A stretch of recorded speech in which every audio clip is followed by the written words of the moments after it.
Okay.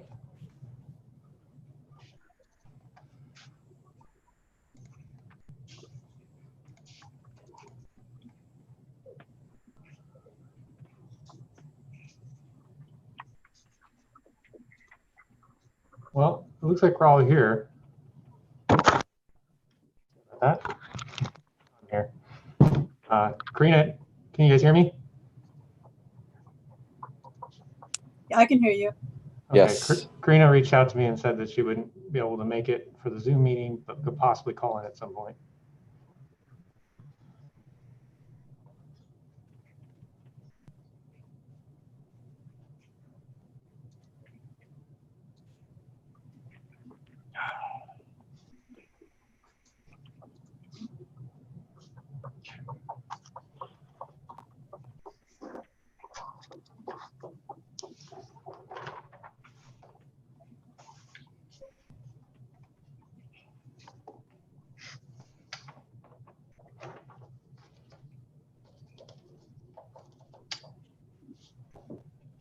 All right, then why don't we call the June 17th meeting of the Board of Trustees of Reclamation 900, District 900 to order.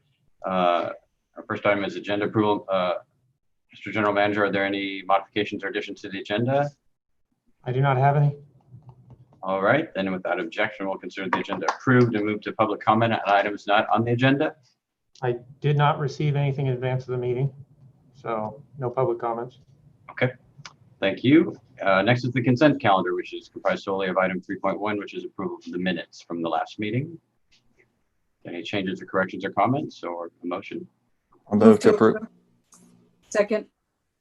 Okay, it's been moved by Trustee Ledesma and seconded by Trustee Guerrero.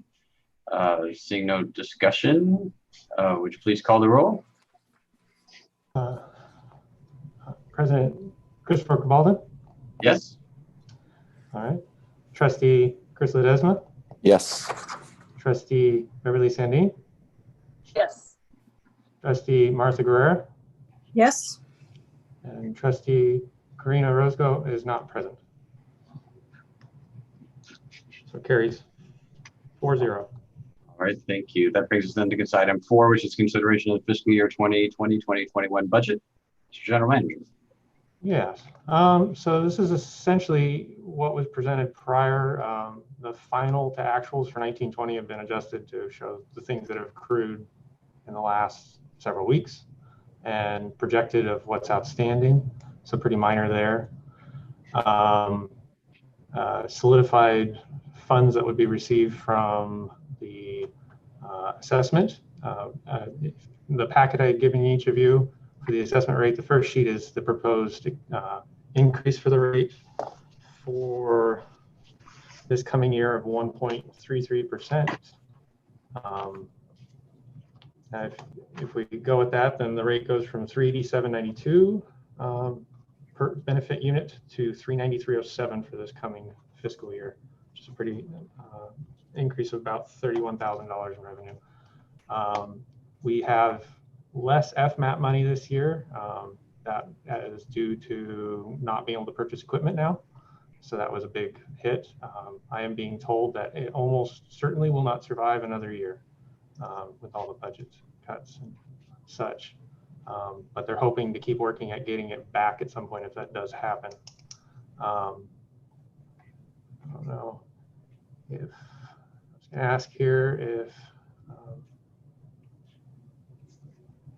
Megan had anything she wanted to contribute to what went into this O&M assessment, escalation factor and such, or if there are any questions on it. I don't really have anything to add unless someone has a question on it. It's the standard escalation factors that we've used from previous years. Trustee Vice President Sandin. Oh, thanks. I just had a quick typographical error to correct on the first page of the budget. It says proposed expenditures for fiscal year 2016-17. Just needs to reflect 2020-2021, I believe. It's the last, the first page of the adopted budget page. I believe. And is this looking at the old format or the new? Sorry. I'm sorry, they all came separately to me. So it says Reclamation District number 900 adopted budget fiscal year 2020-2021. Oh, I see. Overview. I'll mark this. And then another question, just in terms of the process here, and I should have asked this when we were taking up the agenda. Seems like we may want to consider adopting the assessment rate before we adopt the budget, just in terms of order. Because if the budget's predicated on a new assessment rate, we may want to do that before we adopt the budget. Just, sorry, I should have brought that up though earlier. Okay. I'm fine with either way. We typically do this to give justification for the budget and what it goes for, but I could see it going either way. I don't know, it's a pleasure of my colleagues.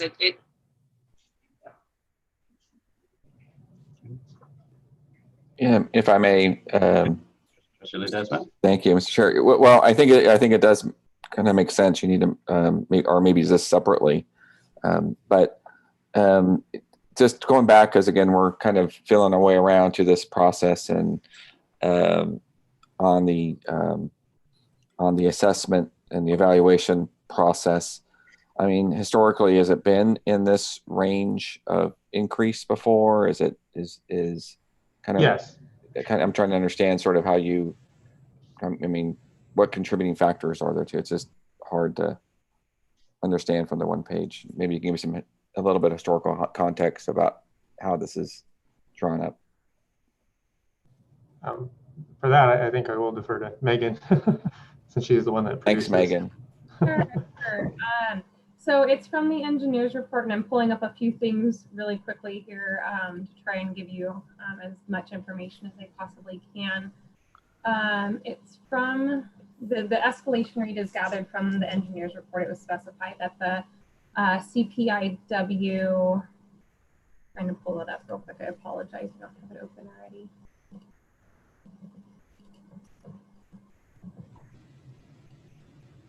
So I believe you have a copy of the engineer's report on the website if anyone wanted to reference it at a later point. But the escalation.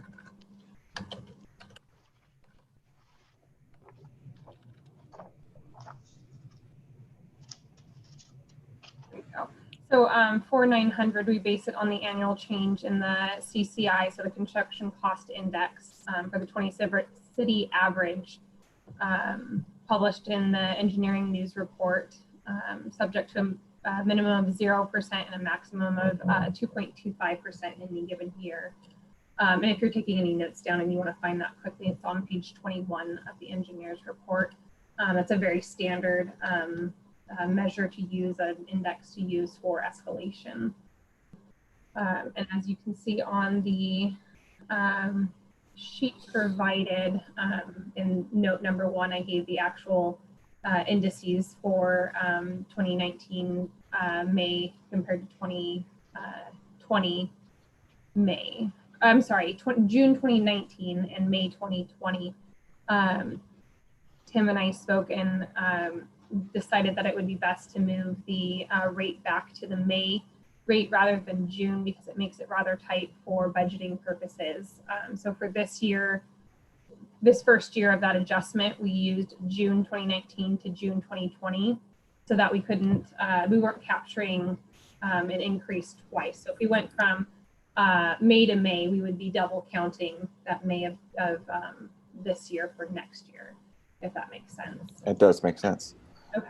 And I'm just trying to understand your process to arriving at, and again, just for context of what drives kind of the increase or whatever. So it's an engineering sort of study of, is that right? Construction costs. Yes. That drives. So I guess the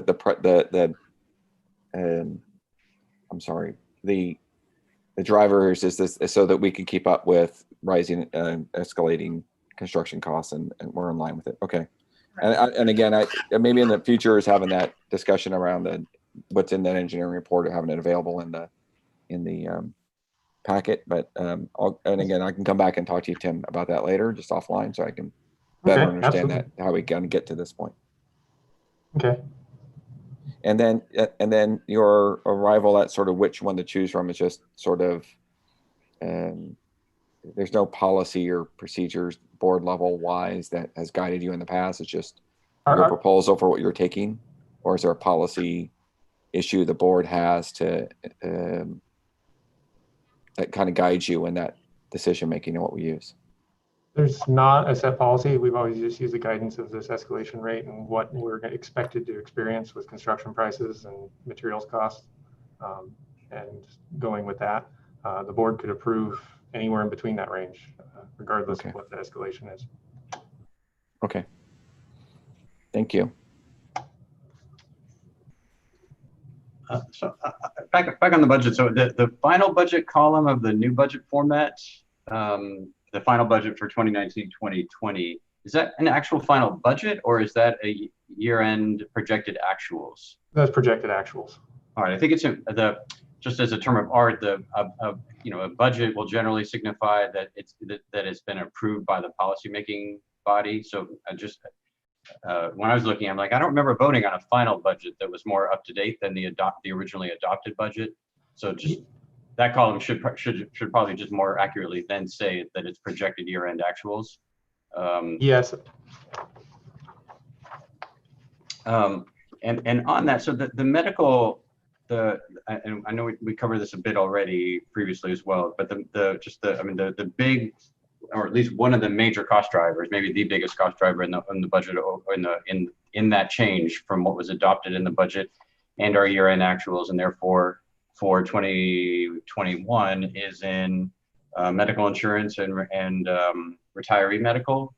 Yes, that was one. I have a few of them here highlighted to discuss, and that's one of them, because I also have it proposed to be significantly larger this next year. Mm-hmm. What it was is the board set aside funds specifically to cover the unfunded liability for the retired medical that's outstanding right now. We have 3 retirees. I believe it was in 16 or 17. The process had been gone through and completed this last fiscal, or well, the current fiscal year, the one we're in now. And so that reflects monies that had already been allocated for that purpose some years back being finally used to fund half of the liability through we have a trust set up with PERS. So the thought was to fund the other half this coming fiscal year and have that unfunded liability completely covered for our retiring medical. That was one I wanted to highlight because that's one that I don't know how the board wants to approach that. So can I ask you mechanically how, so you're saying that those were funds that were approved by the board in a prior year and to be expended in this year, or just at some future date? Or just they were expected to be expended whenever the process was completed, and within the county count, they're actually within there is actually money that's in its own separate fund for that purpose, and we had approved the original amount to transfer, which was 135,400 to that trust, but it actually is a little over 141,000 at current, just with the interest it's earned since it's been earmarked for that purpose. So there's still a little bit left in there.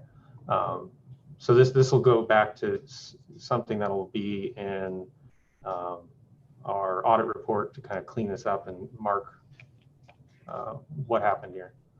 and so then was there $131,000 being transferred into this budget from some other source or some other account to cover that? No, because even though it's earmarked as a separate item in our county register, it's still within one account. We still truly only have one account. It's just earmarked there.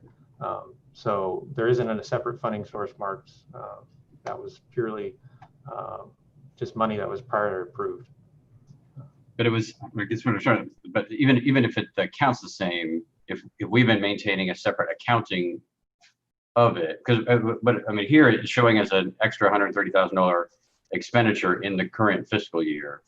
But where is that in our system of accounts? Is that a transfer from some other account that we maintain internally that's not maintained by the county, but just internal to our own accounts? Or are we showing a revenue change or a debit against reserves, or where does that come from? So currently it just came out of the general account, and it needs to be shown. We have an internal process of showing it accounted for separately within our accounting software. So that's where we would need an audit and a journal entry to clean that up and show that we're doing a transfer from that allocated cost to this. So there is some cleanup that needs to happen there internally. Okay. And that board decision from before, did it have a trigger, or what was the what was the thing that determined that at this point this year that $130,000 would be expended? The trigger was completing the process of setting up a trust fund, completing our GASB report. So we had an actual, before we just had an estimate of what the unfunded liability is. We now have an actual report on what the unfunded liability is. They're actually going through a process right now of doing the 1 year check on it, if you will, so that we can figure out where it's at stands. Since our funds have gone up and down in this trust with the market varying, and projected interest earnings and such are always a little different. So yeah, the trigger was we finally completed that process and had a trust set up in order to put the money into. Okay, so maybe this is just surfacing. Maybe it's the new budget format that's helping us to surface questions like this, because if we had anticipated at the beginning of the year that we might complete that process during 2019, 2020, it would make sense that would be reflected in the budget, as opposed to sort of appearing as a year-end reconciliation of our actual spending. So I think I get it, but I think that the structure that you and the subcommittee that Trustee Ledesma and Vice President Sandin worked on, I think is helpful in helping to kind of consolidate all of this, both across accounts, but also across time. And this is also why moving forward, I've added retiree healthcare in the income stream as well, is because once we have this liability completely funded there, we would be reimbursing ourselves each year from this trust through PERS. So we'd have an income stream and an expenditure there. So we could track how we're doing it to actual on that as time goes by. Okay. All right. Other questions? There's not yet. I had a few other large items to highlight. Go ahead. Sorry. Yeah, go ahead. So going down to the bottom to capital improvements, I have $2 million in there for capital improvements. Those are anticipated projects. Obviously, we haven't pulled the trigger on anything. I have $1.2 million of that is for the stabilization of Black Creek Canal based off the engineer's estimate. I have $150,000 of that for inspection of our pipes through the levee from our pump stations, which is another project that would, I'd be coming to the board to discuss. I have $500,000 is for the building upgrades. That was just what was left over from the originally anticipated amount from last year. Again, that's up for discussion. And these funds, we normally have capital facilities is just a large number, and we kind of figure out what projects we want to do within those. And then I have $50,000 of it just for miscellaneous items that may come up. In connection with that, on income streams at the top, I have $840,000 coming from Cal OES FEMA, and that is the anticipated 70% matching for the Black Creek Canal project. But we do not have a commitment on that as of yet. That's just anticipated. It's still a discussion, and it's with them to decide. So kind of a related topic is, and maybe that's something for a later date, is when the board wants to say yes or no on Black Creek Canal, regardless of if we're going to receive this funding. When is it such a danger that we need to just get it done? I also highlighted under 5043, accounting and payroll. Originally we had 20,000, and that covered our audit reports and miscellaneous payroll. I increased that by 25,000 I went back through our engineer's report for our 218, and there was always anticipated in there $25,000 for accounting services to help with the district's day-to-day.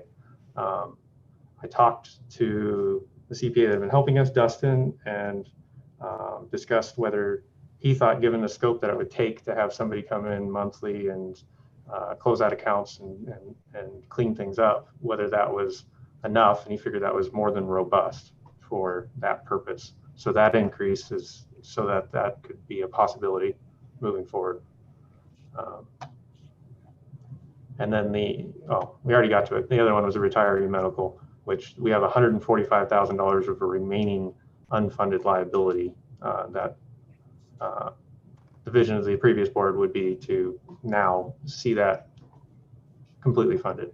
And so those are the items that I just wanted to highlight. You have any questions?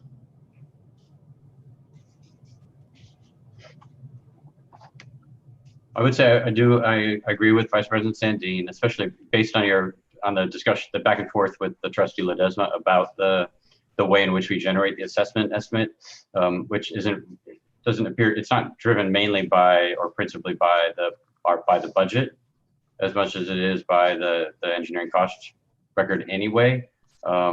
So determining that so that we know what our projected revenues are prior to the vote on the budget, I agree with her. Makes logical sense in terms of our process. Okay. If anyone feels differently, but Trustee Ledesma, were you going? I know I was going to comment after you're done. So. Oh, okay. So if we do that, then we could take action on in just a different order. We're obviously talking about both of them simultaneously. So, Trustee Ledesma? Yeah, no, Tim, I just wanted to commend you on highlighting those variances and kind of the process to get here. I know this is kind of new process, and frankly, new board members are all getting used to this, and I appreciate you being transparent with sort of the methodology you have and kind of how you got here. And what I'll say is that, there's a couple of things I would ask about, but I think you and I can just try to find time in the COVID era to do a Zoom call and follow up, and just so I can learn a little more and make sure I'm kind of understanding the process. So as we move forward, again, we get a little more comfortable in sort of our approaches and maybe make suggestions that maybe where there are kind of policy issues we want to flag, we can do that. And I think that's the part that at least I'm trying to kind of grips with, is where do we usually step in, or where should we kind of have that. But the way it's formatted and you taking the time to kind of highlight things that stood out is appreciated. So thank you. Thank you. Yes. And thanks to you, Trustee Ledesma, and Vice President Sandy for the work with Tim on it as well. And you both saved the board a lot of time, but also devoted a lot of expertise in both governance and in finance and accounting to help get us to this point. So really appreciate your volunteer time and work to make that happen. Trustee Guerrero. Hi, thank you. Yes, Tim, I had a question regarding Blacker Canal. I think you mentioned that you wanted to see when would be a good time to raise this issue, and what would be good indicators on the timing for us to weigh in on that? I mean, that one's a bit of a gamble, because it's an erosion issue. So we could see basically within the next month or two, we would have to move towards executing the project this year, probably by next month or maybe August, in order to complete it in time to have any merit for the winter. We wouldn't be able to complete it otherwise. But we have several years where we have no erosion there, and we have years where we lose a foot. So it's one of those things that it is a bit of a gamble. What could happen? Like this last year with almost no storm events, we saw no change. So, but this is the time of year where it's kind of, you have to pull the trigger or not, just because of the sequence of the bidding process and the time it takes to execute the contract. So I don't know if that answers your question or not. It does. I think I would feel more comfortable having all the facts present rather than trying to dig into it at the last minute. Just provide the background, and then that way, like a workshop, for example, on what we need, what it'll cost, and what are the factors to decide moving forward or not. If we have some ability to, predict that there's going to be a significant impact, or could we hold off on making a fiscal decision on this? That way we have more information down the road. Yeah, and I've started to develop a list of potential improvement projects and kind of estimating their costs, the level of risk, impact on efficiency for the district, priority from other partner agencies to see them fixed, when that applies. So I would like to kind of further develop that and have some sort of a workshop, not just discussing this one issue, but kind of discussing globally what's important for the district and what's prioritizing them effectively.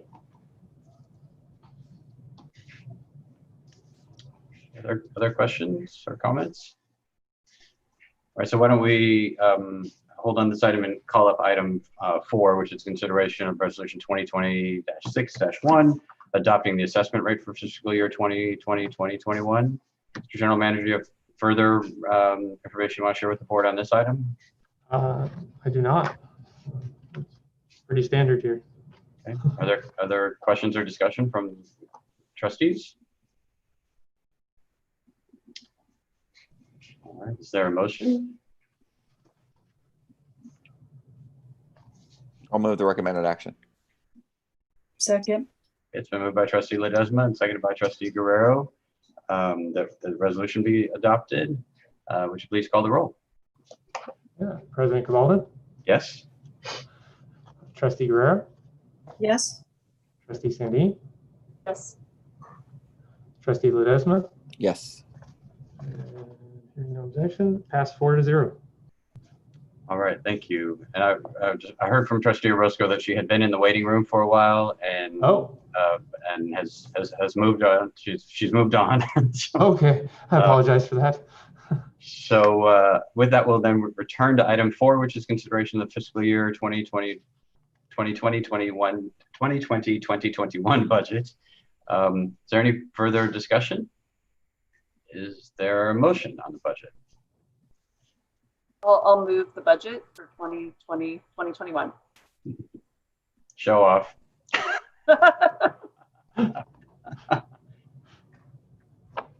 I'll second. All right, it's been moved by Vice President Sandin, seconded by trustee Ledesma. Please call the roll. President Cavalda, Yes. Trustee Guerrero, Yes. Trustee Ledesma, Yes. Trustee Sandin, Yes. and it carries 4-0. All right, that then brings us to item 6, which is consideration of resolution 2026-2, requesting collection of charges on the Yolo County tax roll. And, this is just a formality to have the county collect the taxes for us. And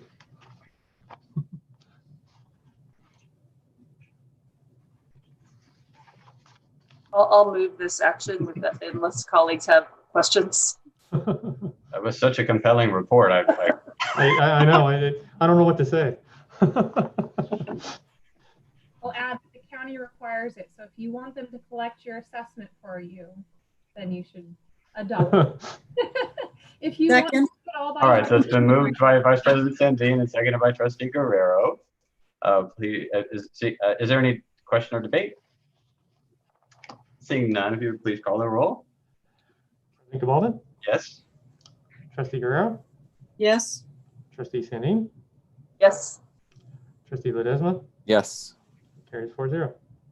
All right, thank you. Item 7 is consideration of the certification of assessment.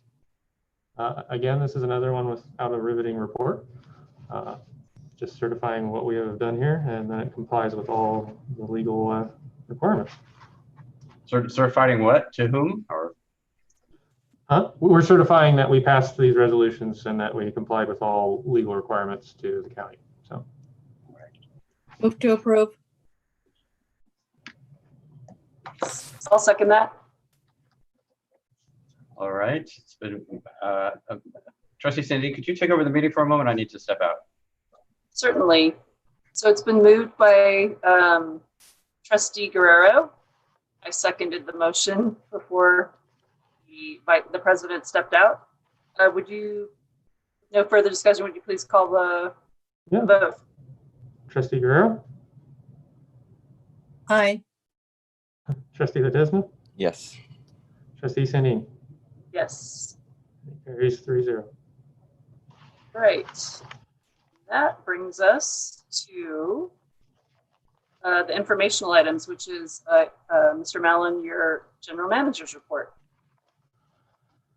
Yes. All right. Just 1 second. Your hands full with everything going on at once. I know I'm trying to take notes here, but I don't know. I'm not. And we did receive your report, your written report in advance of the meeting, and it's in the materials that are posted online, I believe, as well. Yeah. Well, let me give a little bit of a run through, and if anybody could stop me if you have questions, we can field them as we go.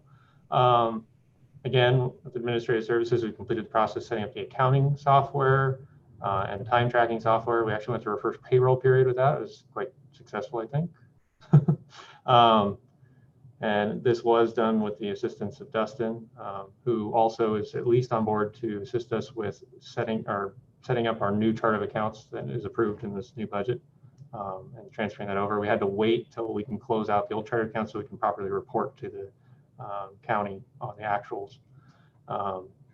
Also not in here because it just happened. We did hire another field staff, just another entry-level staff for we're a little bit light on staff the way we are now, just making it by, but as soon as we take over 537, we're going to need more. So he'll be starting on the 6th of next month, which is perfect timing just after we take on 537. District operations. We continue to work on cutting off vehicle and motorcycle access. The public continues to reach out to us with concerns all the time. We've ordered some small concrete barriers to start placing in key areas we know they're getting in. I just received yesterday our signage that we ordered stating the vehicle codes for restricting access to waterways and levees. So do what we can. We're working with the police department to kind of nip that in the bud. Interior drainage. We continue to pump, or the city continues to pump into our canal. It goes into the Bridgeway Lakes, keeping the water levels up there. We do look like we're good to get all the mowing done before July 4th, which is always kind of our big push. So that's good. We've kind of key areas behind houses first are all done. So now we're moving into the larger open areas. We did get a report. So a little nuance of the district is the city limits is the South Cross levee. And obviously that's our hydrological basin, but the extent of RD 900 goes another couple hundred feet and covers, there's a slough there, or a pond, whatever you want to call it. We got reports from property owner that lives within the city boundary that has a dock in there about water levels dropping drastically and wildlife issues, trying to retreat onto his property. I reached out to, first I talked with Greg and some city folks about their knowledge of that, because I know the city has a piece of property that's being farmed there by Vieira. So then I reached out to RD 999, which manages the drainage and irrigation waters. They stated that they didn't know of any way that they intentionally did or didn't put water into that in the past, but that they had repaired a section of their drainage system last year, and the type of repair they did probably cut off some sort of backwater nuisance water that's feeding into there. But obviously, it's not within their boundary, so they can't really be supplying water to it in actuality. I did confirm that they are still supplying irrigation water to the city parcel. So I think at this point, there's nothing really we can do, and there's no real have to on anything, but I am going to be continuing, and potentially the city, fielding questions and concerns from property owners in that area, just the nature of it. So I don't know if there's any questions on that, but okay. So does it affect any water movement that concerns us in terms of No. internal drainage, if that connection was lost or changed? Not really. I don't think it will. That city parcel does drain into a pond that's on site, which does have a weir that would flow into this area if it were to get full enough. But I don't see any real risk there of you flooding out the whole area or anything like that. I think if water levels got high enough, that it would still find its way through the drainage that's on the front of this property adjacent to the highway. So You'll keep us posted if anything changes. And I see Trustee Guerrero has a question. Oh, it's not related to this. If you wanted to finish this topic, there was another item on the report that I wanted to. Okay. oh, Just let me know when you want to bring that up. Oh, sure. I can bring it up now. Sure. I was interested in, but first of all, I received a request for more vigilance over the motorcycle access on the levee. And then I drove out there and there was a little graffiti on the signs that were there, and also a fire. And there was some question about how that fire got started, if it was related to the motorcycle. No, that fire was actually us. Is this at the end of Marshall Road? Yes. Okay, yes, that was, if you look right there, that we have a crossing so we can get access to the levee, and there's rocks that are riprap that's in the weeds. One of our operators caught one of those rocks with the machine and sparked it and got a fire started. Wow. Okay. It typically happens a couple times a year. I mean, we've got equipment on there. I've been in conversation with Brian Johnson about other things we can add to our equipment in order to kind of pressurized water tanks, things like that, so that we can be better about suppressing those more rapidly and not needing the fire department to come out and assist us. So. Yeah. Okay. And also regarding the motorcycles that are there frequently, I've been hearing that they're either shooting off fireworks or guns or something like that. Have you been aware of that? I was not aware of fireworks or guns, but the motorcyclists and even vehicles that are getting around in certain areas, and those are the ones that we're identifying where those are at and getting these concrete blocks in place so that we can just cut it off. There's no reason to have this continue. So, but we have found a few areas. Some of them aren't on our property, but by the time it's on port property or port levees, and they're able to get in and get around, and once they're in, they make their way across. But we'll continue to work to isolate those and just cut them off as they show up. And like I said, the signage as well. And the signage has to do with motor vehicle access, shooting, fires. It mirrors what was used in the Southport Levee Improvement Project signage. Okay.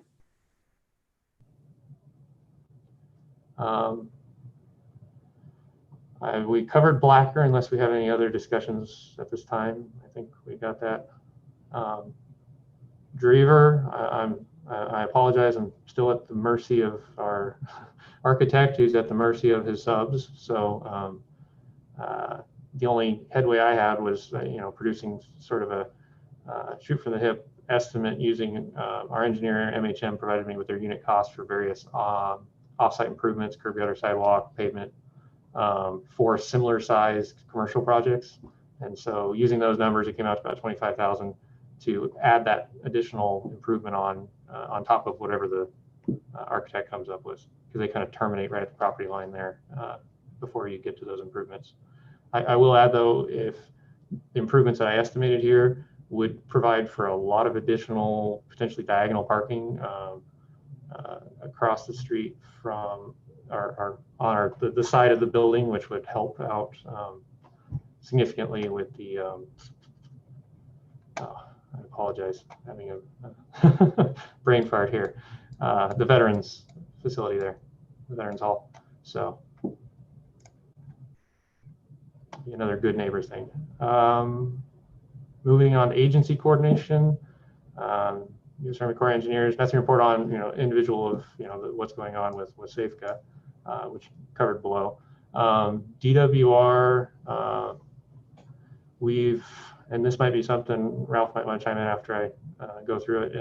We've got all the records for the process have been required, for legislative language has been drafted, letter of support is with Central Valley Flood Protection Board. They're kind of vetting it right now. I believe it was their requirement for next Friday, which is their next board meeting, is to have their agenda out today. My understanding is it'll be on the agenda as a discussion item with staff. Then they have a cutoff for their presentation material of this Friday. I believe Ralph and Doug and myself it's a virtual meeting, we'll be participating in that in order to field questions. What this is for and what the language of this letter is the Central Valley Flood Protection Board supporting including MA4 into the boundary of RD 900 at this point, but not the process of taking over the responsibilities as of yet. They figured it was not appropriate at this time where we're at in this process. So there's been a lot of back and forth on what language is in this letter. So they're careful that they see it as important to add the boundary, but not the transfer of the responsibilities and buy-in on that quite yet.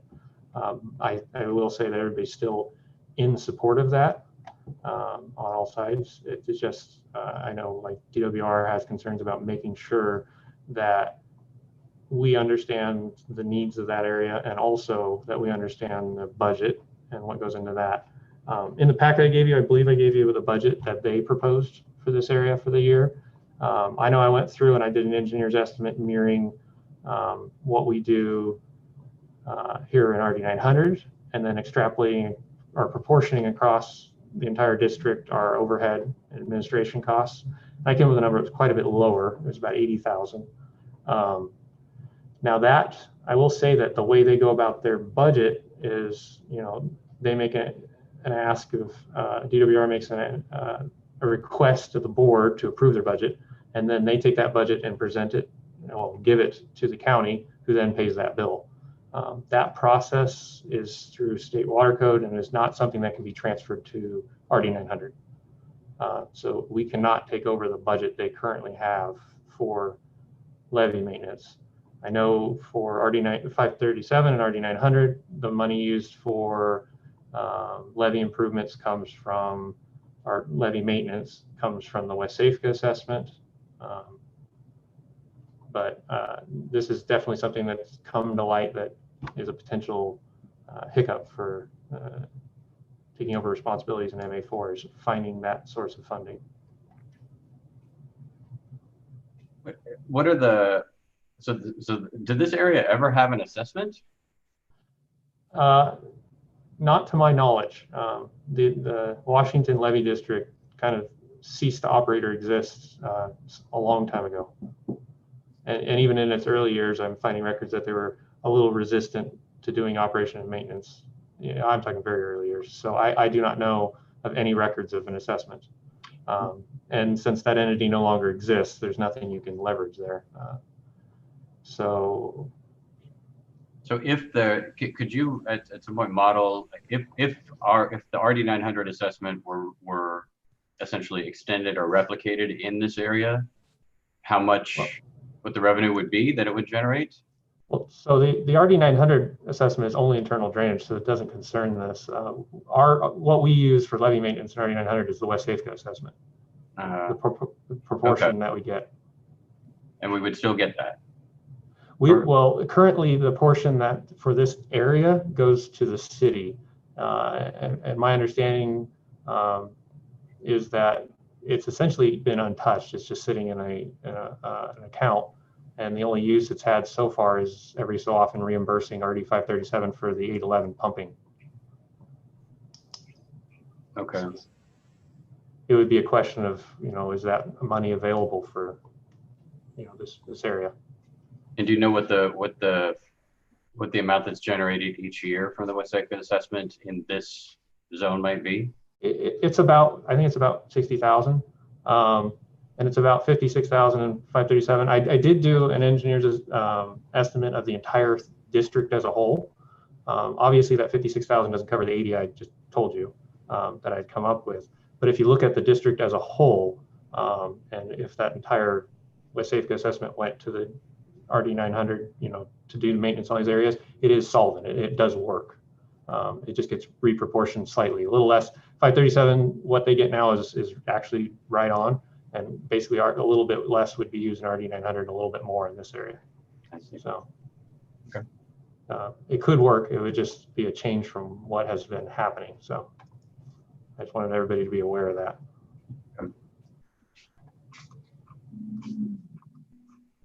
All right, I know we're intending to continue to work on this in the Capitol. So just for the boards, and just to add on to Tim's update, in terms of trying to get the Central Valley Flood Protection letter, but even without that, we may be able to move forward in the legislature, and so we still need to brief Assemblymember McCarty because we would be using the city's existing bill in order to move forward in that space, ideally. And then we'd be going to the Senate Natural Resources Committee next, which is where that bill is headed, in order to get the bill amended at that point, assuming everybody else is on board. So just as a practical, if this passes and if we work through these issues, what would happen next is RD900 would collaborate with DWR and Central Valley Board to put together basically an OMR&R agreement for this area that RD900 would have to supply to the board to satisfy them. They would then take action approving this process. They would then record with the State Board of Equalization our new boundary, which if it got in by December 1, then it would be July 1 of, if it was this year, July 1 of next year would be when this action finalizes, just like the LAFCO process. So, yep. And I'm sure the trustees all noted, but the lead staffer on this at the Central Valley Board, from a bill perspective, is Darren Suen.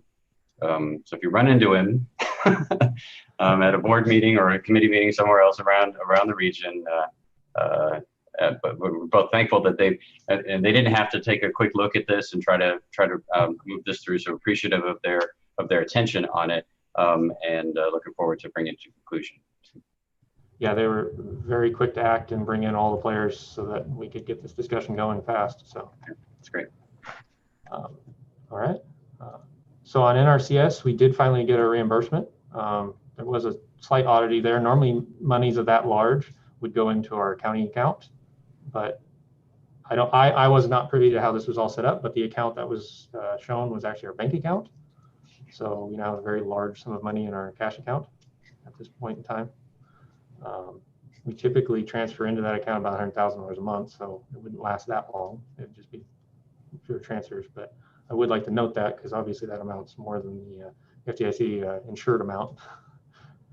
So I don't know if there's any concern from your guys' perspective of needing to transfer that back in the county account or just leave it in the cash account and leave it available for day-to-day operations.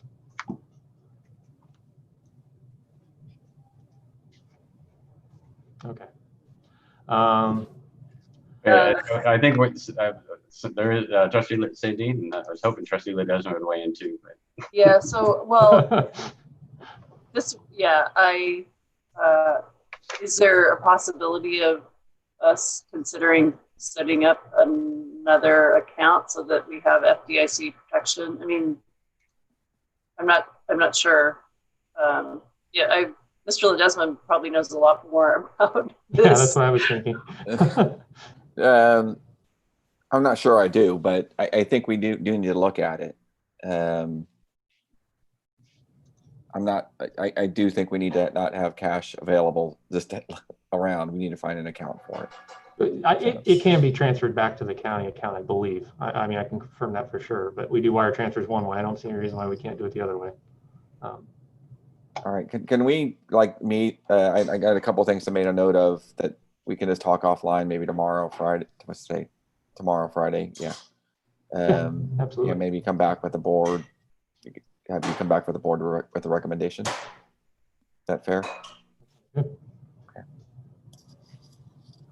Thank you. Mm-hmm. Next item is Caltrans. Central Valley Flood Control Association is initiated a no-cost to the district class action lawsuit against Caltrans for not paying the assessments. The past due amount in our district, I believe, is about $1,744. It's not very significant here. It's much more significant in some other areas, but as of right now, they're the only ones not paying. So, And do we need to affirmatively join this class action, or? yes.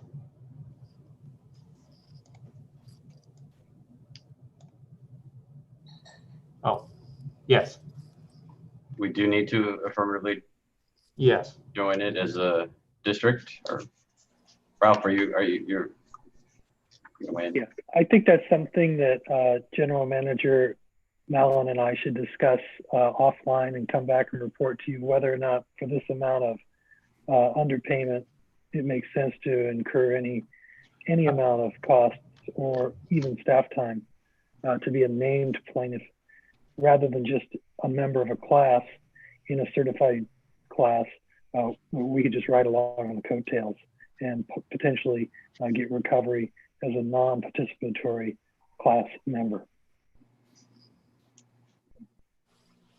Okay, that'd be great if you all would confer. And also then we obviously have a complex relationship with Caltrans too. So, you pick your fights, and a couple $1,000 isn't always the worth of that fight, but in your own name at least. So appreciate it. Okay. Moving on to another sticky subject here, the SSJDD assessment, possibility of the feasibility study. They did meet one more time. This was just a subcommittee, so this is just the very beginning of the whole discussion. And they did have some recommendations that came forth. That actual board meeting where they presented it was actually this morning. They were discussing that there would definitely be no palatability for a complete region-wide assessment, the whole valley, the whole Sac Valley, the whole San Joaquin, none of that.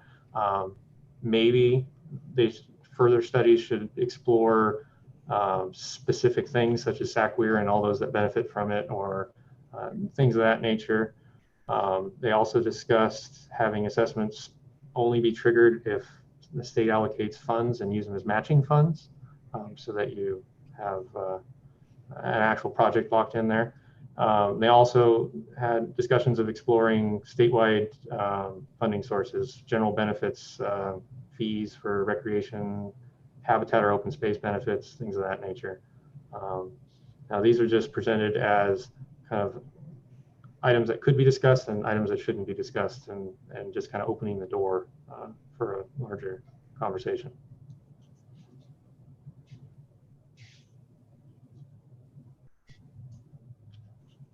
Any questions, concerns?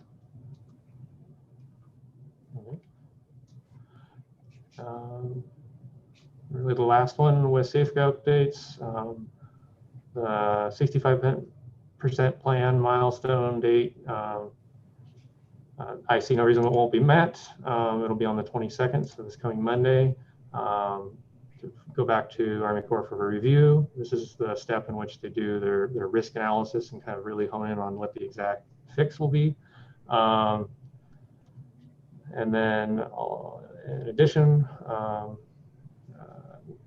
I guess this could have gone up with the other Army Corps. Revisions necessary to address U.S. Army Corps initial comments to SWIFT have been completed.